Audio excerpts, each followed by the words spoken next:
Money Green. Shayz on the mic. And we are Lyrics and lies. Lyrics and Lies. If you're feeling tremors in the ground, in the floor, it might be an earthquake. Comedian Earthquake.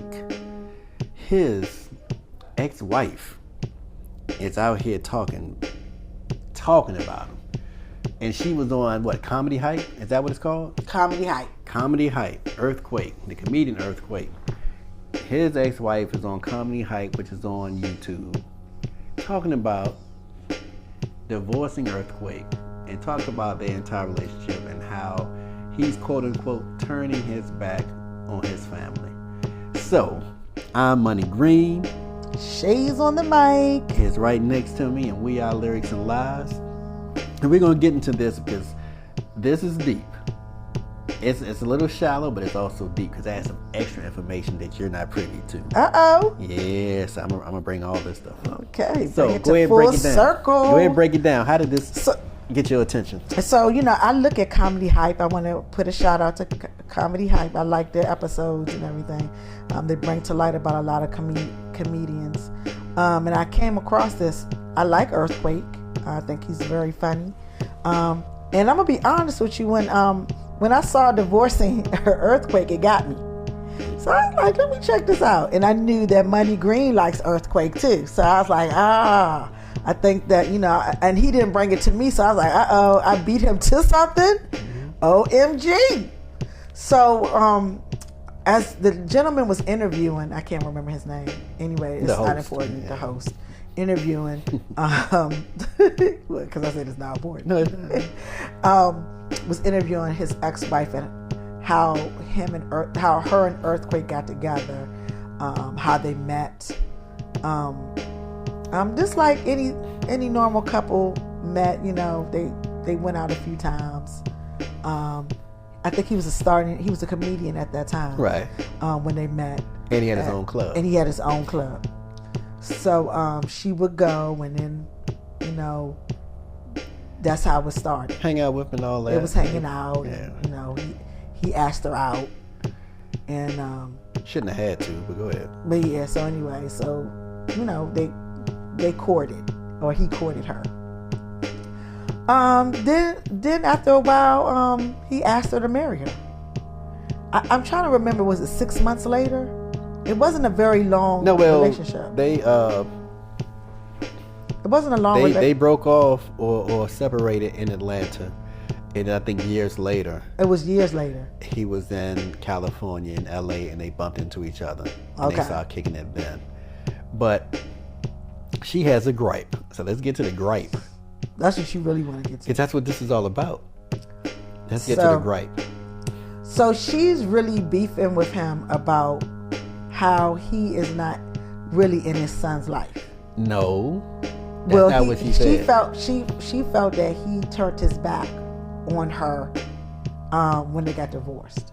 Yes, but add to it. Because of what? The money. Okay, so her gripe is, now that we're divorced, which is no big deal, but our son is 18, and you no longer have to make child support payments. That you still should be taking care of him. You still should finance my lifestyle. Right. Because, I'm a single parent now, and I feel that I'm not going to have any help because, he still has to go to college. Single parent. And I'm a single parent. 18-year-old. Right.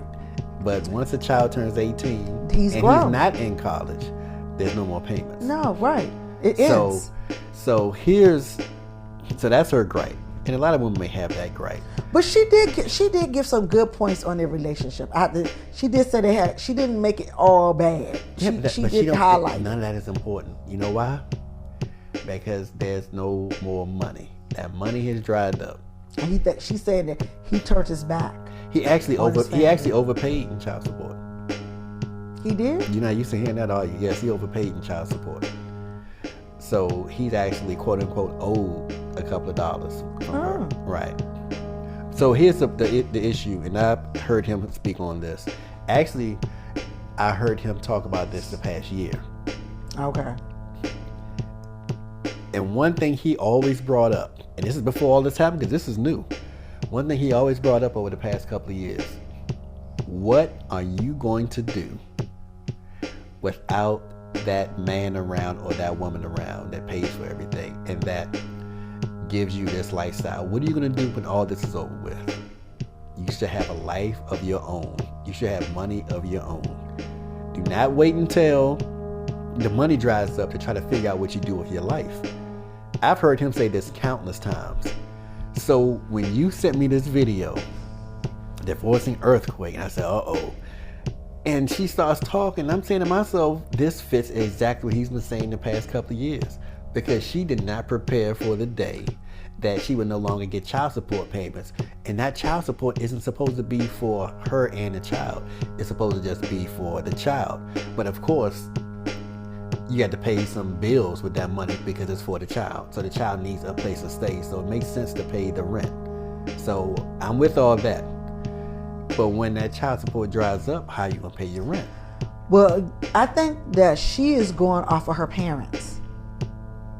Okay, so they've been divorced for a long time. I got that, but this is the point she made in her comment in the video. Right. She was saying that she never faced divorce, even when she talked to her mother and parents. They couldn't help her because they never been divorced, and this is what she knows, that a husband is supposed to take care of the wife. So if you could see, and I'm not taking up for her, I'm just saying this is what she's saying. Mm-hmm. In the marriage, from what you're saying, and now I'm putting it together from what you just said, he said, during the whole time they was married, she didn't work. She just took care of the house, mm-hmm. basically. Mm-hmm. So she never worked, or she never saved money. Not even, we ain't even putting child support in it right now. I'm talking about while they were married. Mm-hmm. While they were married, let's say he gave her money, right, to take care of the household, to pay the bills or whatever. Because she was talking about how for a while they were struggling because he wasn't making a whole bunch of money and he wasn't giving her a lot of money at the beginning. Back when he was struggling. Right. Okay, so I don't even know if she was working then. I don't think she said she was working then. But anyway, so you're telling me this whole time that y'all was married and he gave you money and you took care of the household, you never put any money aside, or when you was in the mindset that y'all was going to get a divorce, you didn't think, oh my gosh, I'm gonna have to work. In your mindset, you thought because how your mother and father was, the earthquake was going to continue to be this person, even though he not with you no more, and he has moved on, and he has moved on. Because she didn't like that the daughter tell my daughter about it. So we get to that part, because that's later down the line. But my point is, this is what you're saying. But right there where you are, Earthquake has said over the past couple of years in this radio show, Quake's House, he talks about how she did him and what the divorce cost him. He said he paid over $1 million on that divorce. He said the divorce took 9 years. What? He said about approximately 9 years, because her and her lawyer were doing all types of stuff to him. Cost him over $1 million. She ended up with some money. Yeah, I figured that. Because he was a millionaire by the time they, so she ended up with some money. And it sounds like she sat back on that money and child support payments. And then the day came when no more payments. And I may have spent whatever else or went through whatever else. And now I'm stuck without anything. And he also said that his son stays with him half of the time or most of the time. So his son is not going to be homeless. He said he has to wake his son up. He said his son drives here. If they're talking about the same son because they're 18 years old. Mm-hmm. He talks about his 18-year-old son. Talks about how he out here always got white girls chasing him. He has a car and all this kind of stuff. The earthquake got him. So this has to be the same son because he's 18. I'm not going for all this in LA too. So I'm not going for all the stuff that she's saying.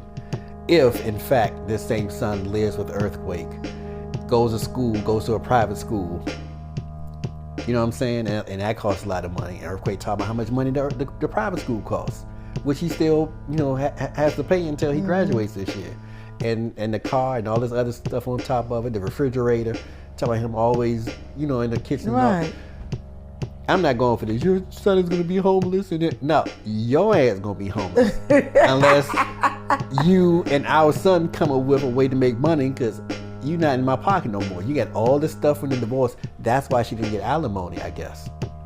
If they had a big settlement, I guess no alimony was there. She just got that lump sum. She got the lump sum, and she agreed to that. She probably got the house. Right, and she agreed to that. Right. That was an agreement. And it took 8-9 years. So if she's sitting on all that type of stuff, and let's just say it's $100,000, and we're gonna lowball it, $100,000, and she said, "Well, I ain't gotta work. I got money. I'm straight." And 2 or 3 years later, or 4 years later, now she's broke, right? And you ain't trying to do nothing. What you thought he's going to keep paying child support? Child support ends when the child is not a child anymore. And I know she's been listening because I've been listening. And he said he knows her friends are listening. This like over a year ago, he was saying things like, "That final payment coming. I'm telling you, I'm gonna have a party.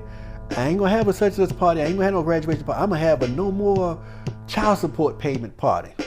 And I'm inviting you, telling who you're gonna invite, and we just gonna cut up. No more child support payment." He's been saying all this.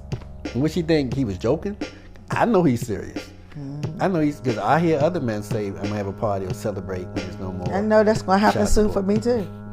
Yeah, but you're in a different position than she is. Gosh. You know what I'm saying? So I'm Simon Quake. Actually, when I was driving over here, he was talking about it. Wow. He started his show off. He said, "Look, if I've done anything to anybody in the past, if I've done anything bad to anybody in the past, I apologize. Now get on with your life, because I'm getting on. I've been got on with mine. Get on with your life. Don't sit here harping on the old stuff. That stuff was years ago. Get over it. It's over and done with. This is no. Get off that old stuff. I'm done with it. Leave me alone. Stop bothering me." Talking about that video that you sent me. So it's interesting because now we have access to people who may not even have a real gripe or an issue that has legs. If you're disgruntled for any reason, it could be your fault, or it can be something you made up or fabricated on your own, out of your own imagination. They still have access to millions of people, millions of viewers. So for her, like you said, everything sounded good between the two of them, and her story sounds fine. We will hear some more because Comedy Hype, they don't just have one interview. There's normally 2 or 3 or 4. So she's gonna come on and say some more stuff probably in the next week or so. But I didn't hear anything bad yet, other than he's not paying no more child support. Yeah, child support has a limit. Yeah. So what she gonna tell us? She gonna tell us that I need you to go to college so we can keep getting money. He gonna be like, "Huh? You know what, Daddy right about you. All you care about is his money. Right. That money's for me, Ma. And if I move into a dorm, that money's coming to me." She gonna be like, "No, it ain't. If you move into that dorm, I'm moving with you. And we gonna keep dividing this money up, because that's a lot of money I've been getting." So once he gets to the point, I think he also was talking about his daughters. He said once his daughter got to a certain age, she realized everything that was going on between her parents and the dynamic. And she finally understood who was the person doing this and who was rocking the boat, who was taking care of this and who was making trouble and everything. She said, I think it was him that said that. He finally realized that. I think it was him. It might have been Corey Holcomb. One of them comedians. I'm getting them mixed up now because both of them were making child support payments. But we'll see what the next couple of videos. Yeah, we'll see what happens. Right. And y'all check out Comedy Hype. It's pretty cool. I like watching it. It gives a lot of information. They do interviews, but they also give you backstories on comedians and the things that you might not have known about that comedian. And y'all also check out this other show on YouTube called Lyrics and Lies. Has this little fine thing called Shayz on the mic, and this handsome fella named Money Green. And they talk about a lot of interesting stuff, and they cut up a little bit too. Yeah, we do our thing. We do pretty all right. That is us. Now I'm talking to third person. Right. So that's it for us, the Lyrics and Lies, Money Green. And the third person, which is still Money Green. Yeah, and Shayz on the mic. And we're going to leave y'all on that note. And y'all check out the next video. We out.